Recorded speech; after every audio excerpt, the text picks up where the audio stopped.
আচ্ছা দেখো আজকে আমাদের অধ্যায় কত? ত্রয়োদশ অধ্যায়। অধ্যায়ের নাম কি? খাদ্য ও পুষ্টি।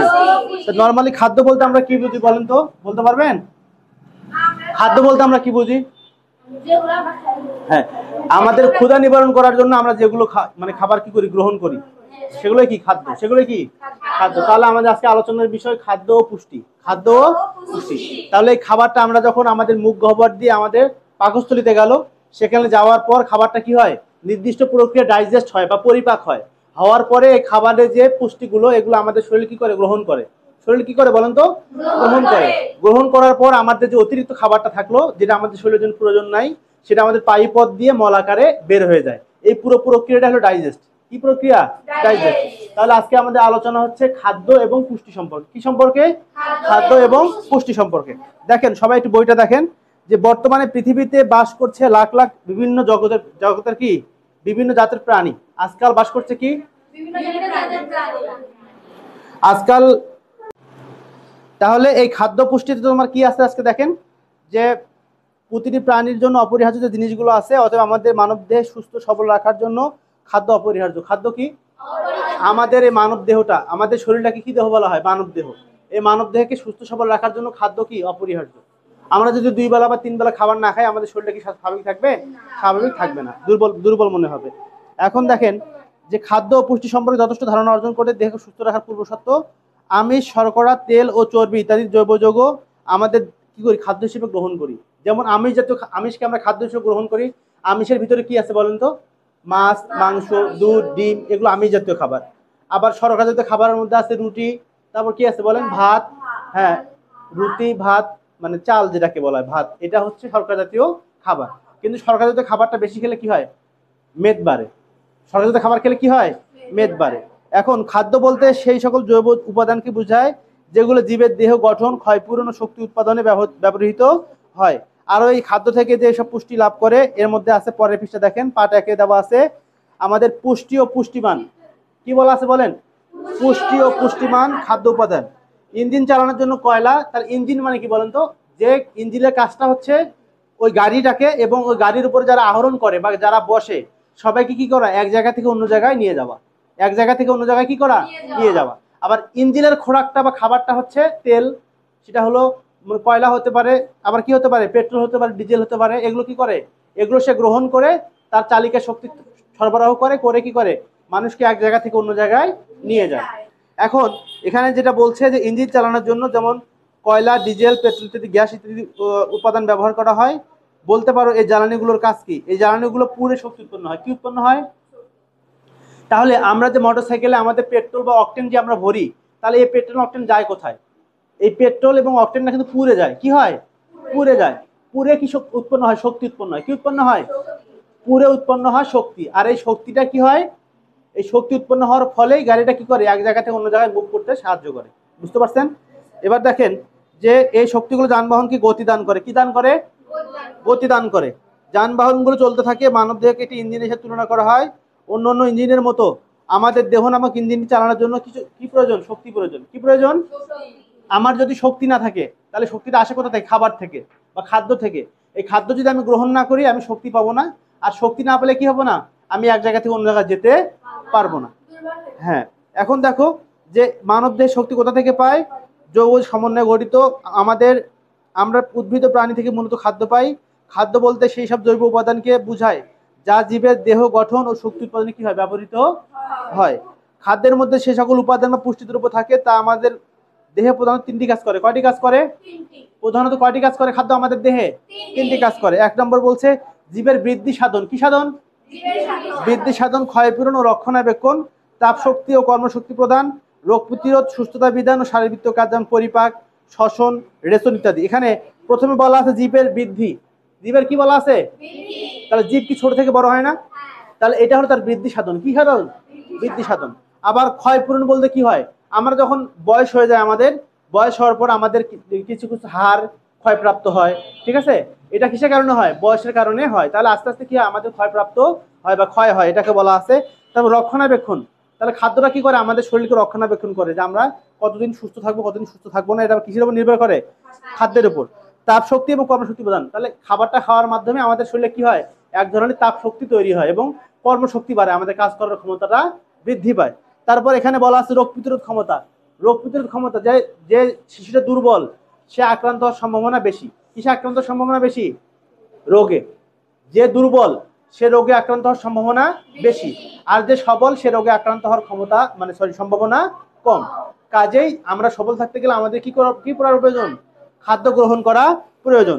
এখানে বলা আছে পরিপাক। পরিপাকটা কি? আমি যেটা বললাম প্রথমে এর আগেই, যে আমরা যে প্রক্রিয়ার মাধ্যমে আমাদের খাবারটা মুখ গহ্বরে প্রবেশ করিয়ে আমাদের পাকস্থলীতে নিয়ে যাই এবং খাদ্যটা হজম হয়ে আমার যে প্রয়োজনীয় যে অংশটা সেটা শরীর কি করে? গ্রহণ করে। প্রোটিনটা গ্রহণ করার পর বাকি যে অংশগুলো যেটা আমাদের প্রয়োজন নাই সেটা শরীর কি করে? পায়ুপথ দিয়ে আমাদের মল আকারে বের করে দেয়। এই পুরো প্রক্রিয়াটাকে বলবো আমরা পরিপাক। কি বলবো? এই পুরো প্রক্রিয়াটাকে বলবো আমরা পরিপাক। এখন তারপর আছে শ্বসন। শ্বসন কোনটা বলেন তো? আমরা যে শ্বাস প্রশ্বাস নিচ্ছি, আমরা যে এটা কি নিঃশ্বাস নিলাম, কি নিলাম? নিঃশ্বাস। ছাড়লাম কি? প্রশ্বাস। তাহলে শ্বাস এবং প্রশ্বাস। শ্বাস গ্রহণ করার মাধ্যমে আমরা গ্রহণ করি হচ্ছে অক্সিজেন। কি গ্রহণ করি? অক্সিজেন। তাহলে আমরা গ্রহণ করি হচ্ছে অক্সিজেন, এবং সারি কি? কার্বন ডাই অক্সাইড, এবং সারি হচ্ছে কার্বন ডাই অক্সাইড। তাহলে এই যে অক্সিজেন গ্রহণ করা এবং কার্বন ডাই অক্সাইড ছাড়া এই পুরো প্রক্রিয়াকে বলবো আমরা শ্বসন। কি বলবো? এই পুরো প্রক্রিয়াটাকে বলবো আমরা শ্বসন প্রক্রিয়া। তারপর রেশন। রেশনটা বলা হয় এমন একটা প্রক্রিয়া, আমরা সারাদিন যে পানিগুলো খাই, আমাদের শরীর যে পানিগুলো গ্রহণ করে, এই পানিগুলো কি করে? আমাদের শরীরটা কি করে? নির্দিষ্ট একটা পথ দিয়ে এই পানিটা কি করে দেয়? বের করে দেয়। এক কথায় যে প্রক্রিয়ার মাধ্যমে আমাদের শরীর থেকে নাইট্রোজেন ঘটিত বর্জ্য পদার্থগুলো বের হয়ে যায়, সেই প্রক্রিয়াকে বলবো আমরা রেশন প্রক্রিয়া। কি প্রক্রিয়া? রেশন প্রক্রিয়া।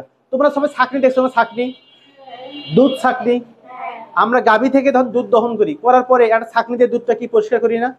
ও ছাঁকনিটার কাজ হচ্ছে ভালো দুধটাকে নিচে নিয়ে দেওয়া আর ময়লাগুলোকে আটকায় দেওয়া। আমরা ময়লাগুলো বাইরে ফেলে দেই আর দুধটা নিয়ে আমরা কি নিজেরা খাই। সেম আমাদের দেহে এমন একটা অঙ্গ আছে যেটা এই ছাঁকনির মতো কাজ করে। সে অঙ্গটার নাম হচ্ছে কিডনি। কি নাম? আমাদের দুই সাইডে আছে, বৃক্ক বা কিডনি। বৃক্ক বা কিডনি। এই কিডনির কাজ হচ্ছে আমাদের দেহের মধ্যে যে থেকে এই উল্টা কাজ করবে। অপরিশোধিত যেগুলো ক্ষতিকর জিনিস সেগুলো থেকে আমাদের শরীর থেকে প্রস্রাবের রাস্তা দিয়ে বের করে দেবে, আর যেটা উপকারী জিনিস সেটা আমাদের শরীরের মধ্যে কি করে দেবে? রেখে দেবে। তাহলে আমি কি বললাম একবারে শুনে নেন। রেশন প্রক্রিয়া কাকে বলে? যে যে তন্ত্রের মাধ্যমে বা যে অঙ্গের মাধ্যমে নাইট্রোজেন ঘটিত বজ্র পদার্থগুলো আমাদের শরীর থেকে বের হয়ে যায়, সে প্রক্রিয়াকে বলবো আমরা রেশন তন্ত্র বা রেশন অঙ্গ। আর রেশন অঙ্গের নাম কি? বৃক্ক। রেশন অঙ্গের নাম বৃক্ক। বৃক্ষ কিন্তু না, বৃক্ক। বয়েরি কয় ক, বৃক্ক। বৃক্ষ বা কিডনি। বৃক্ক বা কিডনি। বৃক্ক বা কিডনি। এখন দেখেন পুষ্টি ও পুষ্টিমান। পুষ্টি একটি প্রক্রিয়া। পুষ্টি একটি প্রক্রিয়া। এই প্রক্রিয়াতে খাদ্যবস্তু খাওয়ার পরে পরিপাক হয়। কি হয়? পরিপাক হয় এবং জটিল খাদ্য উপাদানগুলো ভেঙে শোষণ উপযোগী সরল উপাদানে পরিণত হয়। দেহে সকল সরল উপাদান শোষণ করে নেয়। শোষণের পরে খাদ্য উপাদানগুলো দেহের সকল কোষে কি করে? পৌঁছায়।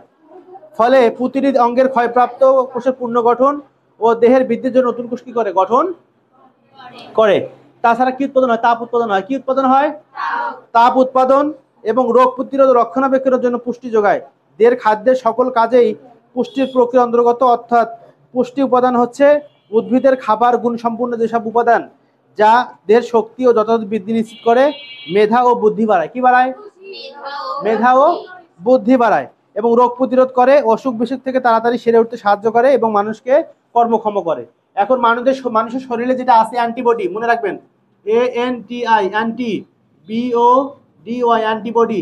এই অ্যান্টিবডি রোগ প্রতিরোধ ক্ষমতা বাড়ায়। কি বাড়ায়? এই অ্যান্টিবডির পরিমাণ যার বেশি তার রোগ প্রতিরোধ ক্ষমতা বেশি, অ্যান্টিবডির পরিমাণ যার কম তার রোগ প্রতিরোধ ক্ষমতা কম। তাহলে অ্যান্টিবডি কি করে? রোগ প্রতিরোধে সাহায্য করে। রোগ প্রতিরোধে কি করে? সাহায্য করে। তাহলে দেহে কোন ধরনের খাদ্য কি পরিমাণ কত পরিমাণ উৎপাদন থাকে তা নির্ভর করে খাদ্যের পুষ্টিমান ও পুষ্টিমূল্যের উপর। সিদ্ধ চাল, আমরা যে চালটা সিদ্ধ করে খাই না? আমাদের যে ধানটা জমি থেকে আনার পর অনেক সময় আমরা কি করি? ধানটাকে সিদ্ধ করার পর রোদে শুকানোর পর সে ধানটা নির্দিষ্ট প্রক্রিয়ায় ভাঙার পরে আমরা কি করি? আমাদের খাবার হিসেবে গ্রহণ করি। তাহলে সিদ্ধ চাল কত পার্সেন্ট থাকে? 79% বা 79%। কত পার্সেন্ট? 79%। শ্বেতসার কয় পার্সেন্ট? 6%। স্নেহ পদার্থ থাকে। এছাড়া সামান্য পরিমাণ আমিষ, ভিটামিন ও খনিজ লবণ থাকে। 100 গ্রাম চাল থেকে 345 থেকে 349 কিলো ক্যালোরি শক্তি পাওয়া যায়। কত কিলো ক্যালোরি শক্তি পাওয়া যায়? 345 থেকে 349 কিলো ক্যালোরি শক্তি পাওয়া যায়। সিদ্ধ চালের শ্বেতসার, আমিষ ও ভিটামিন থাকে, কিন্তু এদের শ্বেতসারের পরিমাণ বেশি থাকে। অতএব চাল একটি শ্বেতসার জাতীয় পদার্থ। চাল একটি কি পদার্থ? চাল একটি শ্বেতসার জাতীয় পদার্থ। কোনো খাদ্য উপাদানের পুষ্টিগুণ সম্পর্কে জানতে হলে ওই খাদ্যের প্রকৃতি সম্পর্কে জানা প্রয়োজন। খাদ্যের প্রকৃতি বলতে এরা মিশ্র খাদ্য নাকি বিশুদ্ধ খাদ্য তা বোঝায়।